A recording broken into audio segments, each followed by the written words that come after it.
and welcome to the DCM Shriram Limited Q1 FY27 earnings conference call. As a reminder, all participant lines will be in the listen-only mode, and there will be an opportunity for you to ask questions after the presentation concludes. Should you need assistance during the call, please signal an operator by pressing star then 0 on your touchtone phone.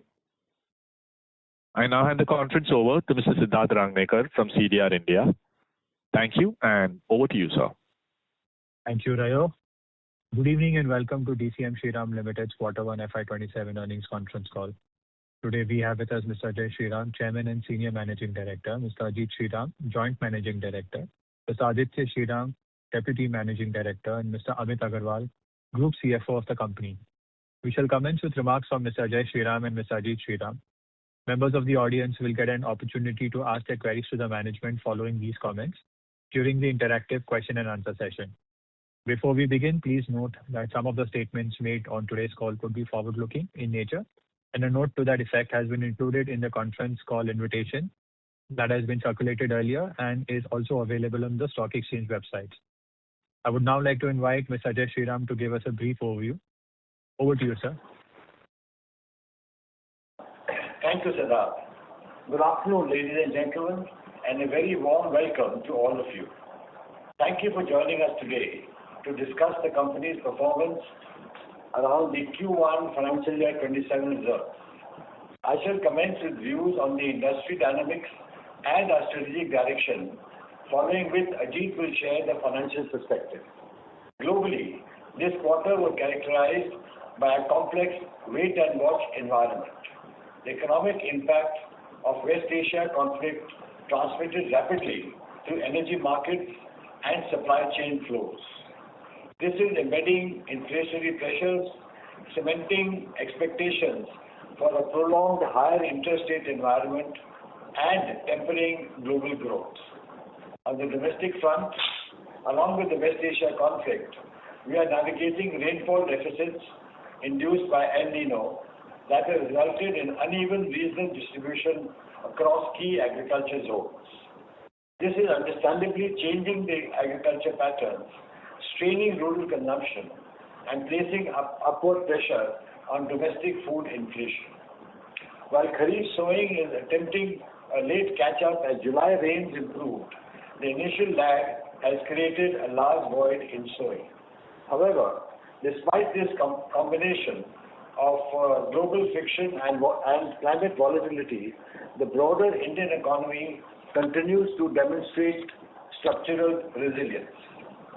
While rural markets face near-term pressure, strong urban demand and sustained public infrastructure investment and prudent macroeconomic policies continue to provide a robust anchor for the medium-term growth.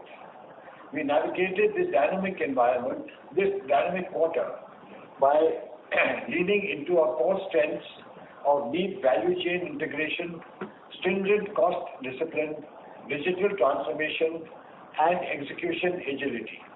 Financial prudence continues to be our bedrock. By maintaining adequate liquidity in our balance sheet, we successfully absorbed commodity shocks. Today, our strong operating cash flows are fully funding our capital investments while preserving our agility to capture organic and inorganic growth opportunities. Our commitment to environment sustainability remains integral to our strategy for future readiness and long-term value creation. In line with this commitment, during the quarter, we signed a definitive agreement with Serentica Renewables to source 58 megawatts of peak hybrid renewable energy for our Bharuch Chemicals Complex. Upon commissioning, our peak renewable energy capacity across Bharuch and Kota is expected to increase to around 176 megawatts, further strengthening our energy security, advancing our decarbonization journey, and improving long-term cost competitiveness. Now I shall take you through the perspectives of each of our businesses. First is chemicals. Globally, the chlor-alkali industry continued to operate in a challenging environment during the first quarter of financial year 27. Geopolitical developments in West Asia led to heightened volatility in energy and freight markets, impacting chemical supply chains and input costs. While demand across several end-user industries remained resilient, excess capacities in China continued to weigh on international chemical pricing across major chemical value chains.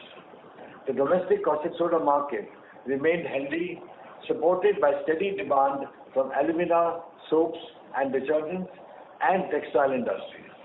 The new flaker facility commissioned last year has enabled us to actively export part of our caustic soda production, improving market reach. Capacity utilization during the quarter stood at 82%. This will improve further as our downstream projects get commissioned. Hydrogen peroxide continued to face oversupply conditions across parts of Asia, despite structurally growing demand from paper, water treatment, and electronics industries. The plant has delivered a healthy operating performance with capacity utilization at around 85%. The advanced materials value chain, comprising glycerine to epichlorohydrin to epoxy, including formulations, witnessed mixed market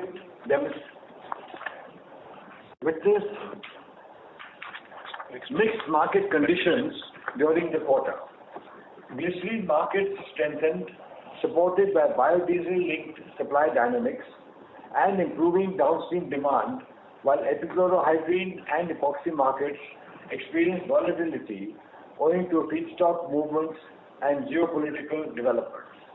Our epichlorohydrin and epoxy plants are currently operating at around 70% capacity utilization each, reflecting continuous ramp-up and stable operations. Our projects in aluminum chloride and calcium chloride at Bharuch are in the final stages of pre-commissioning, and commercial production is expected to commence during Q2, further strengthening our downstream chemicals portfolio. The 68 megawatt peak hybrid renewable power project at Kota is currently under commissioning with average power injection of 25 megawatts for the month of July. Our largest chemical site at Bharuch, Gujarat, was given the Lighthouse recognition by World Economic Forum. It was an honor for us and a testimony of our journey in using digital means for efficient operations. There are only 239 companies worldwide and only 9 chemical companies in the world with such recognition. Finance. The escalation of the Middle East conflict pushed up PVC manufacturing costs as well as prices. To safeguard from rising global prices, the Government of India granted a temporary waiver of basic customs duty on PVC, a measure that, combined with strong Chinese imports, led to a surge in imports into India and in turn weighed on sale of domestic PVC. On the demand side, offtake remained subdued through the quarter, weighed down by labor shortages, heat wave conditions, and cautious buying sentiment.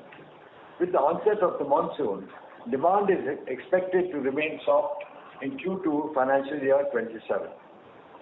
Against this backdrop, a sustained pressure on domestic demand and realization, the government has now reinstated the basic customs duty on PVC imports.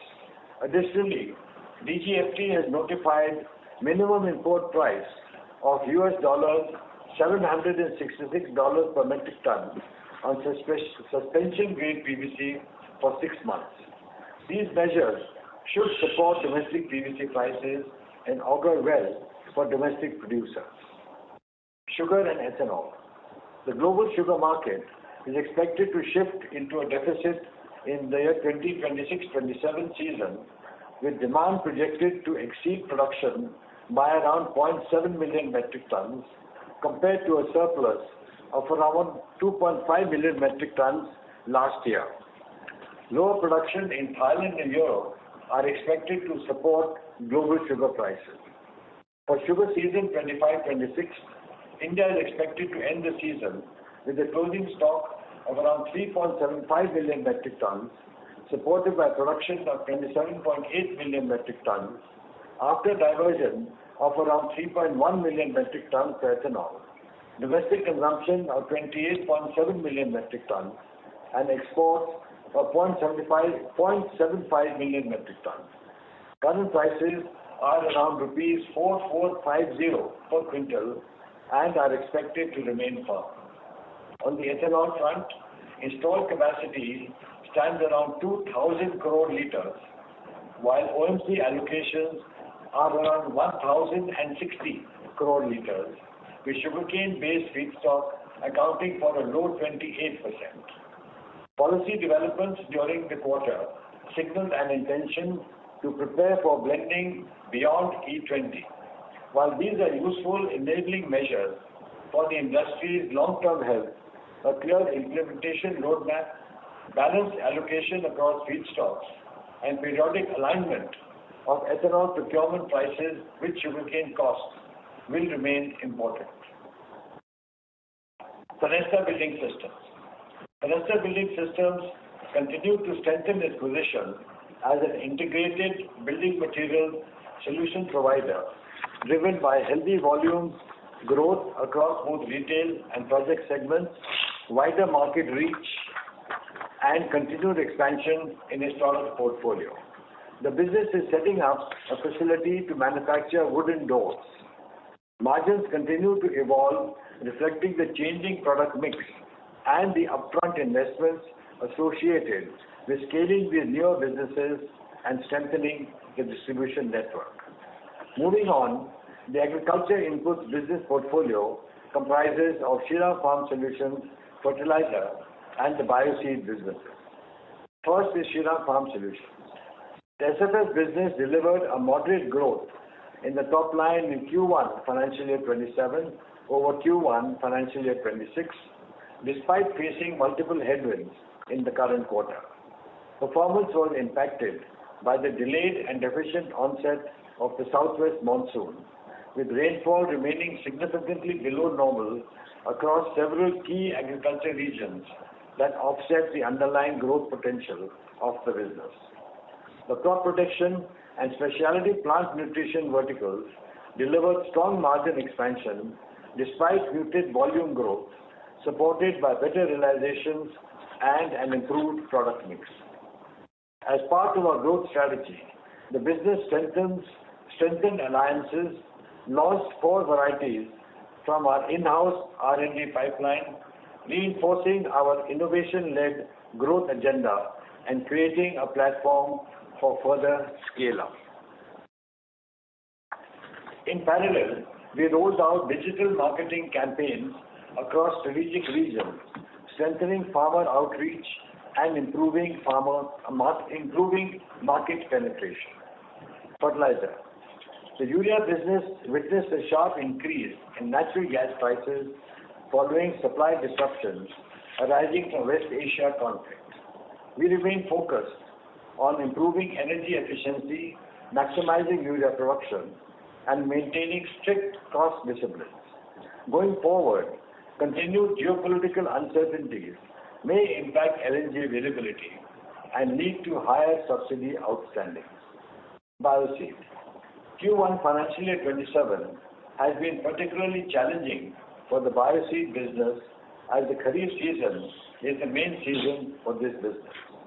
The current season has also marked by delayed monsoon, resulting in an overall shortfall of 15 to 20% sowing acreage in an all-India basis and much higher in some of its markets. This has impacted volumes as well as margins. Further, significantly higher productivity during the seed production season of 25-26, owing to favorable climate conditions, are putting pressure on margins as well as leading to higher inventory. I will now request Ajit to provide the financial perspectives. Ajit, over to you. Thank you. Good evening, everyone. I will now take you through the financial performance for Q1 FY27. Net revenues, net of excise duty for Q1 FY27 were at rupees 3564 crores, versus rupees 3262 crores in Q1 FY26, an increase of 9% year-on-year. PBDIT for Q1 FY27 was at rupees 364 crores versus 326 crores last year, an increase of 12% year-on-year. Chemicals. The business delivered a robust 33% year-on-year growth in revenue during the quarter. While caustic soda volumes held steady, realizations improved with ECU prices firming up by 7%. The advanced materials portfolio, spanning the glycerine to ECH to epoxy value chain, was a meaningful contributor to this top-line performance. On profitability, PBDIT rose by 24% to rupees 274 crores, aided by higher volumes and better realizations in the advanced materials, though partially offset by elevated input costs. Vinyl. Capacity utilization stood at 100% for Q1 FY27 versus 98% last year. Revenue moderated 10% versus last year as PVC volumes fell 25% year-on-year, despite prices rising 22%. Carbide volumes and prices rose 15% each. PBDIT improved 88% to rupees 43 crores, driven by higher realizations, partially offset by elevated input costs. Sugar and ethanol. The segment revenues for Q1 FY27 declined 2% year-on-year. Domestic sugar volumes fell 8% on lower offtake, even as realizations improved by 2%. Ethanol volumes were flat, while prices were 4% lower, a result of change in sales mix. PBDIT came in at rupees 22 crores against negative 7 crores last year, largely due to a one-time provision for retrospective ethanol duty of approximately 36 crores last year. Sugar inventory stood at 20.8 lakh quintals versus 27.7 lakh quintals, valued at 3907 per quintal. Fenesta Building Systems. Fenesta Building Systems revenue increased 22% year-on-year, led by higher volumes across both the project and retail segments. On profitability, PBDIT for the quarter grew 13% year-on-year to rupees 40 crores. The contribution from higher volumes was partially offset by a change in product mix, along with higher fixed expenses towards setting up new revenue platforms and elevated marketing spends. The order book, up 4%, continues to be healthy. Shriram Farm Solutions.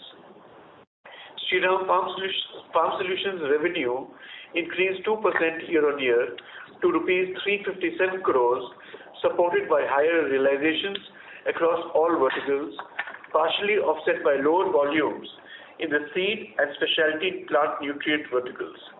PBDIT for the quarter was higher by 22% at rupees 30 crores, led by improved margins across verticals.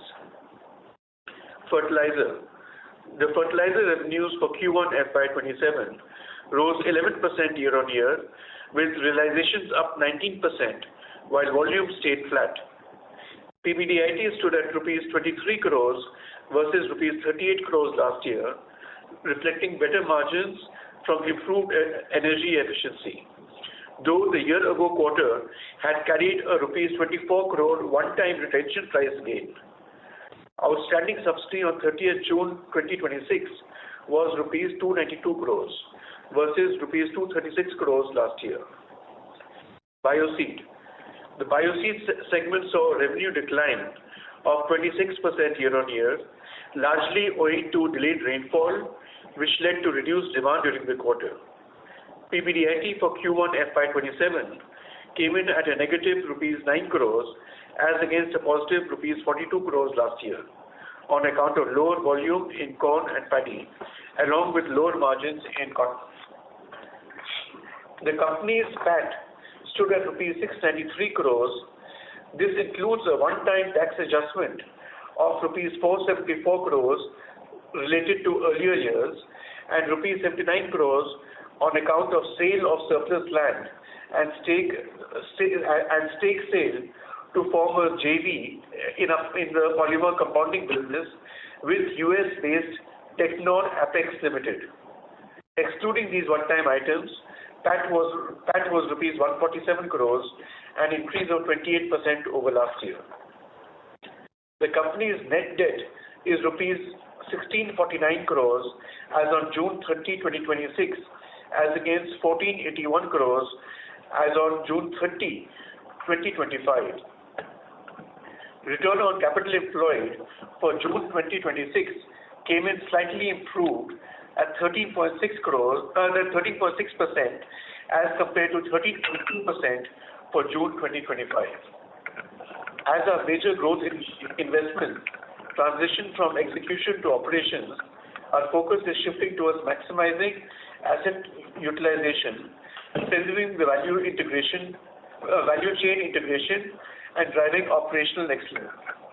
Supported by a strong balance sheet, healthy liquidity, and disciplined capital allocation, we are well positioned to navigate an evolving global environment as well as to explore growth opportunities in areas of core, adjacent, as well as new businesses.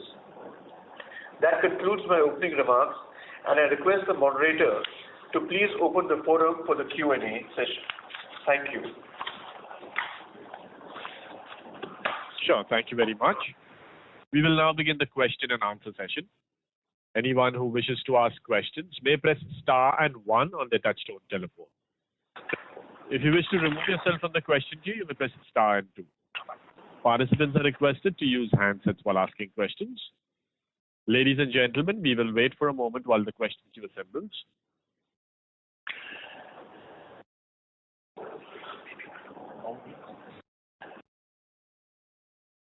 Participants who wish to ask questions, please press star and 1.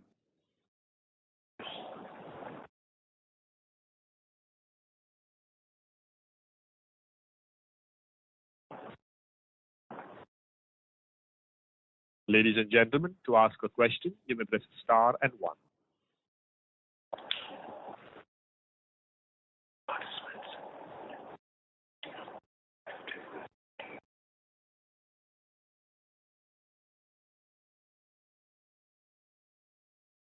The first question is from Pratik Tolia from Dolat Capital. Please go ahead.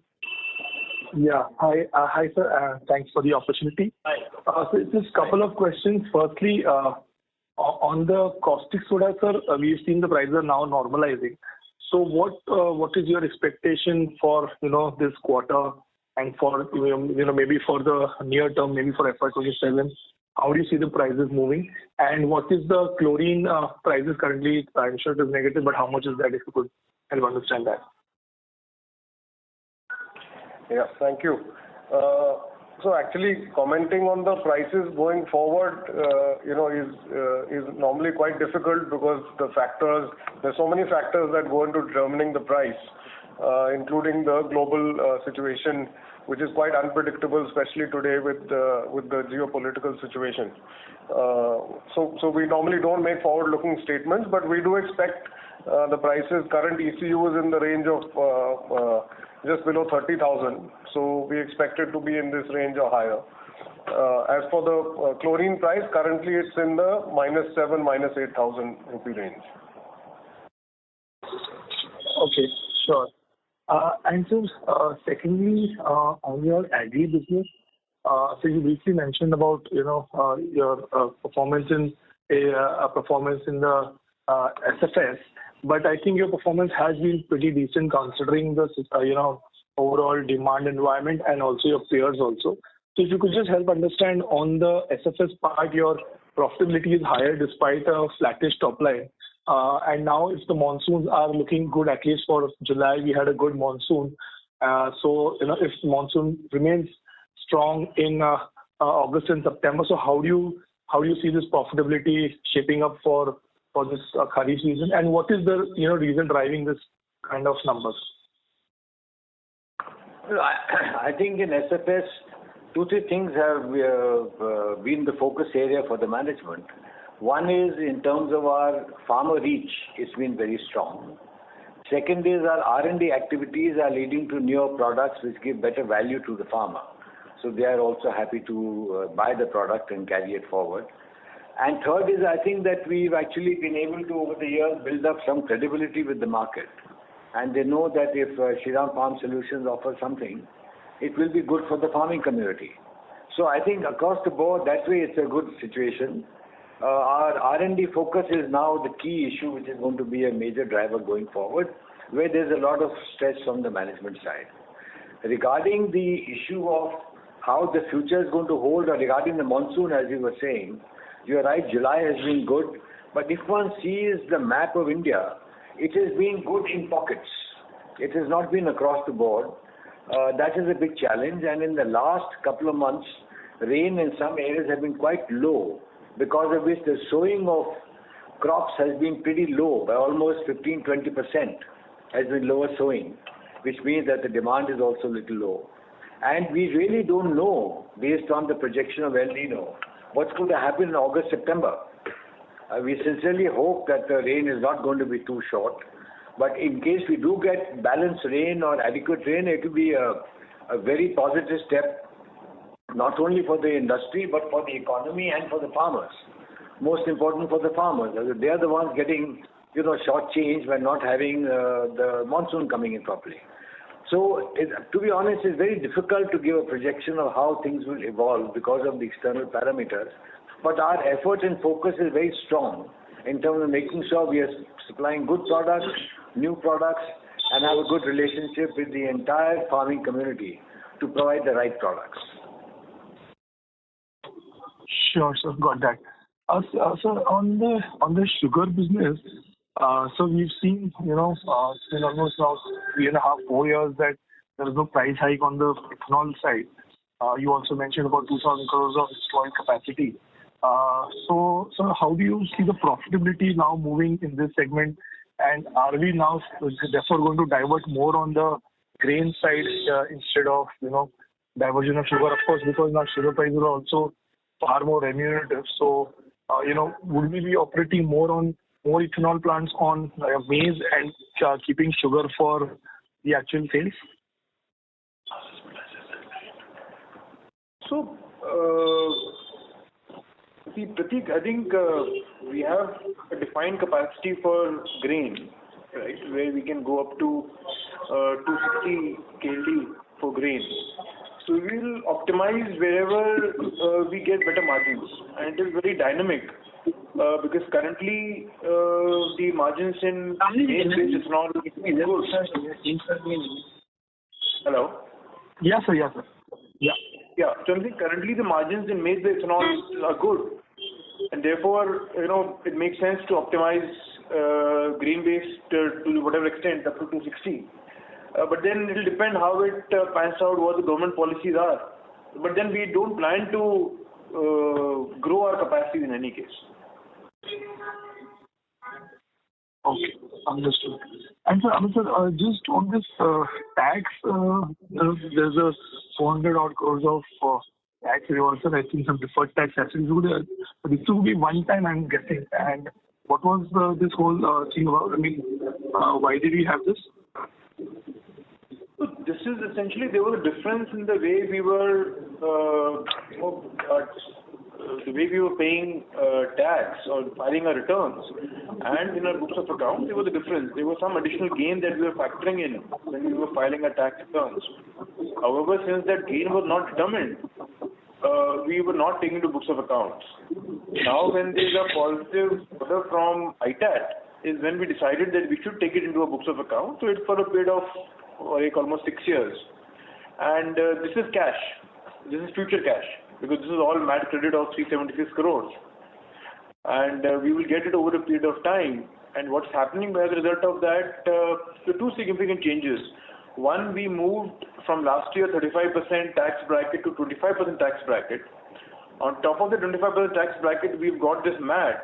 So effectively for, let's say anywhere between 5 to 10 years, at least 5 I can see in the foreseeable future, my effective tax rate will be 19%, or tax outgo will be 19%. Okay. Got it. That's helpful. So we should build in around 19% as your effective tax for at least next 5 years. In terms of the tax outflow, although in our income or in a P&L still will reflect at 25%, but cash outgo will be 19%. 19%. Okay. We will be rising MAT. Yeah. Oh, understood. So that's it from my side. Thank you so much and wish you all the very best. Thank you. Thank you. Before we take the next question, a reminder to participants that you may press star and 1 to join the question queue. The next question is from Abhinav Mandavara from Aquitas Investments. Please go ahead.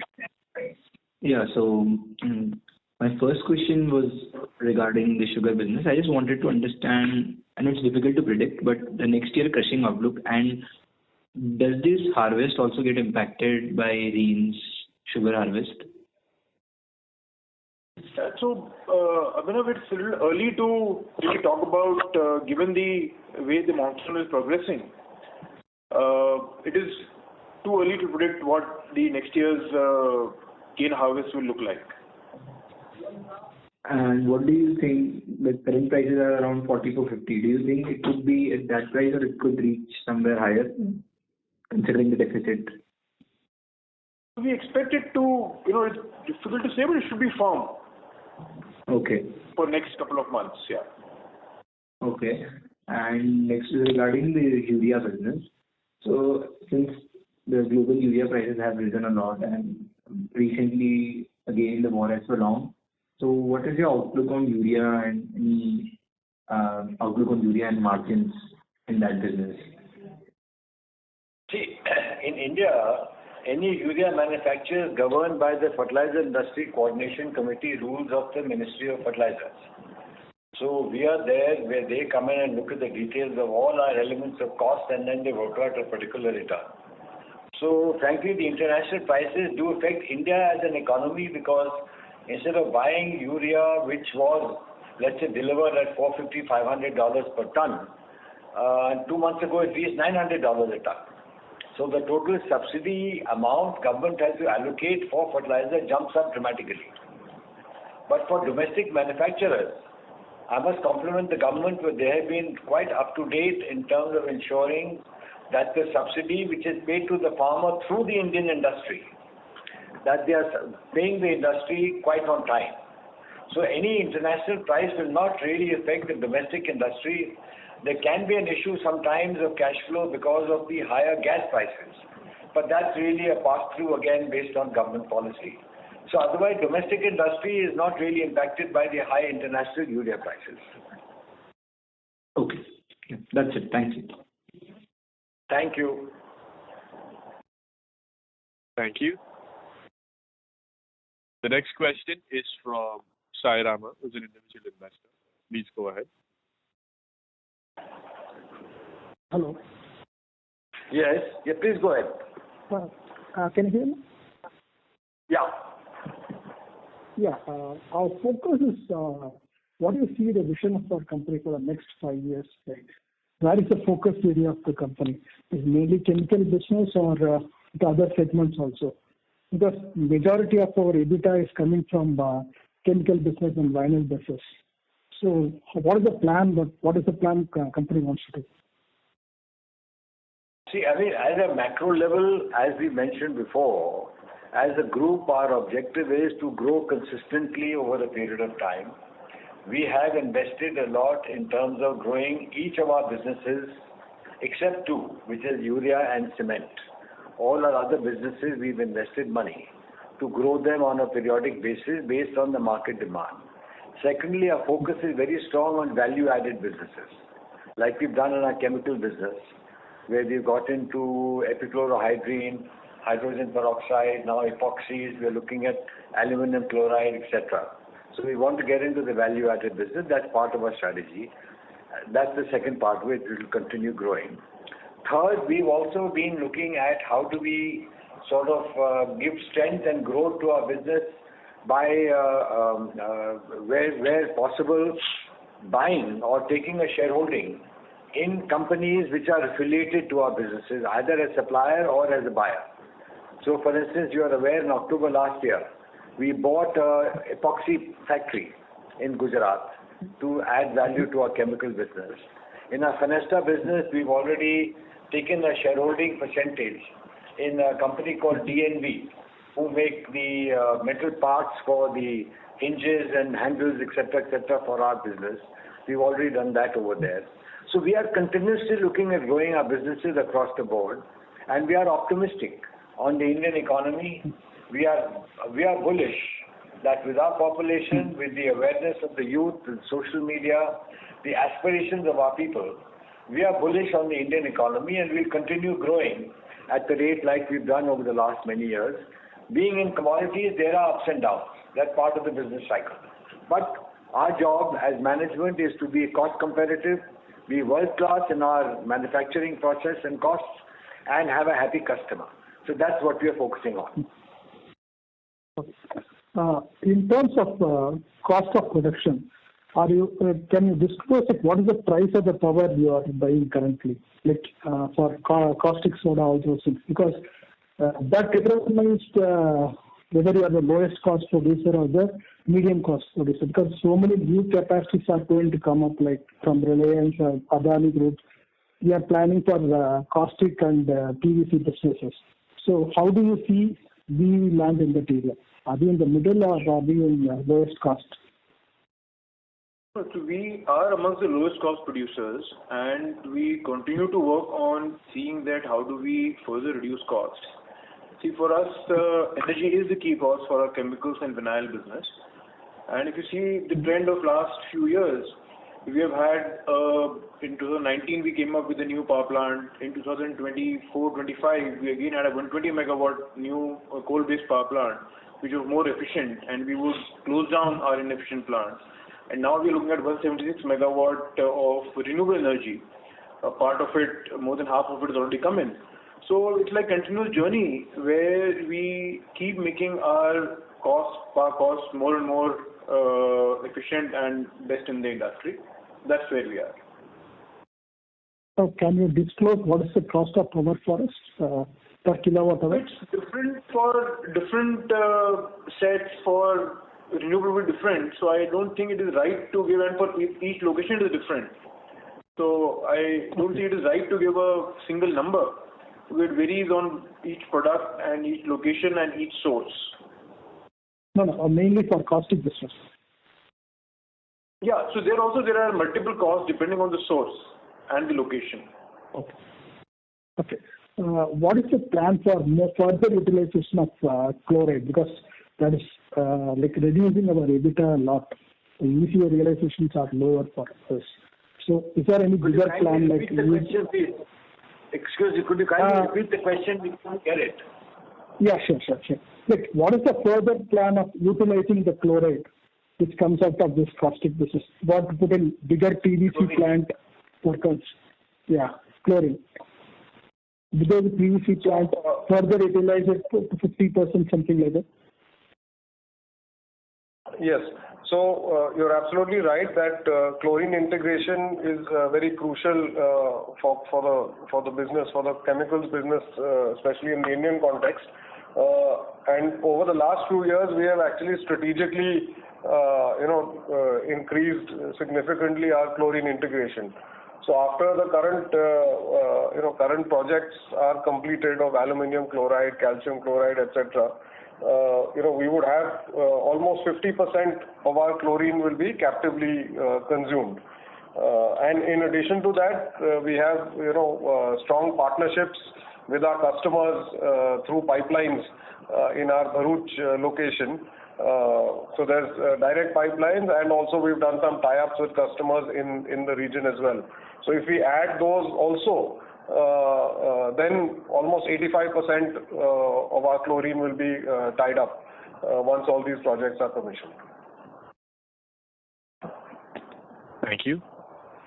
Sairama, for further questions, we request you to rejoin the queue as there are several participants waiting their turn. We'll take the next question from Subhankar Ojha from SKS Capital. Please go ahead. Hi, thanks for the opportunity. Just quick question. Yeah. So Finista, the order intake for the quarter was just 4%. Is that slightly on the lower end of what we expected? And what is the growth outlook of this business? Could you kindly repeat the question, please? And can you please speak from the, Finish. if you're not speaker, so you can avoid that, yeah. Sorry, I missed it. Okay, no, I'm asking the Finista, the order intake for the quarter was just 4%. Is that slightly on the lower side, or is that what we expected around that level? And secondly, what is the growth outlook of this business? So, see, this business has seen robust growth last year as well as in the current quarter. And we believe the robust growth will continue. The total order book is close to around about 1,000 crores, if I put all together. So I think it is pretty robust in terms of growth. Yes, you can say it is a little on the lower side, lower than what we would have expected. But it's also because of the West Asia crisis. There are, people who are delaying some bit of their decisions. But we feel very strongly about the business. It is growing. It is setting up new platforms to ensure that we're not depending only on just one kind of a business to grow overall. Okay, great. I missed the initial comments. So why has the overall debt level gone up in this quarter? Why has? The overall gross borrowing has gone up. So it has not gone up this quarter. That was a comparison for the entire year. From June 25 to June 26. And over this period, we have done 2 acquisitions, adding up to close to about 450 crores. On top of that, there has been capex of close to around 1,000 crores. So that is the reason why debt levels went up. And but still, our debt to EBITDA is close to about 1.1. So now we don't have any fresh capex coming up, right? And not announced anything yet. Whatever ongoing capex is happening is happening. Yeah. And finally, where do you see this overall net borrowing by the end of the financial year? It should be around similar levels, not a significant reduction, because we do have capex of around 1,000 crores this year. And yes, there will be some reduction by about 200 odd crores, probably. But it will all depend how the sugar season pans out, how much is inventory. So there are multiple factors. But what we ensure, Shubhankar, is that our debt to EBITDA doesn't breach 1.5. So we are more governed by that so that the financials remain healthy. Because having suboptimal debt also means that we're not growing in the right direction. Got that. And our credit rating at this level of debt also is AA+. Yeah. Great. Thank you so much and all of this. Thank you. Thank you. Before we take the next question, a reminder to participants that you may press star and 1 to join the question queue. The next question is from Sandeep Baid, who's an individual investor. Please go ahead. Good evening, sir. Thank you for the opportunity. I wanted to understand the status of the demerger plan which you had announced a few quarters back. Yeah, so as a group and as we've discussed with our board, we are clear that we do want to work with the demerger reorganization of the businesses. Having multiple SBUs within the business, there are certain issues which have to be sorted out. So we are working on that very actively. But we are clear we will move ahead with the demerger. It's difficult to give a time frame right now because of the internal work which is going on. But we are definitely moving on it quite aggressively. Does one expect this to fructify in this financial year? The process itself takes time, but our objective is, yes, we make the application to the government in this financial year. Okay. Second, I wanted to ask about the bioseed business, which has been significantly impacted due to the delayed monsoons.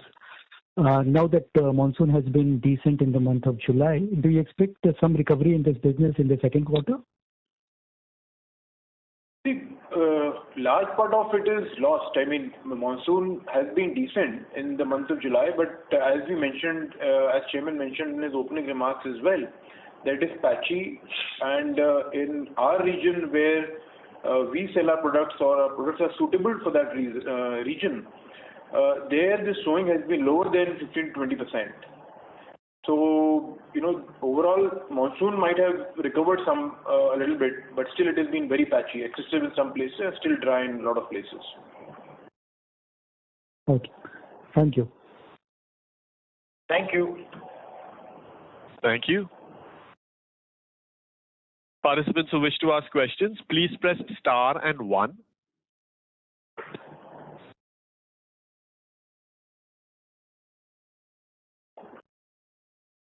Well, that was the last question. I would now like to hand the conference over to the management team for closing comments.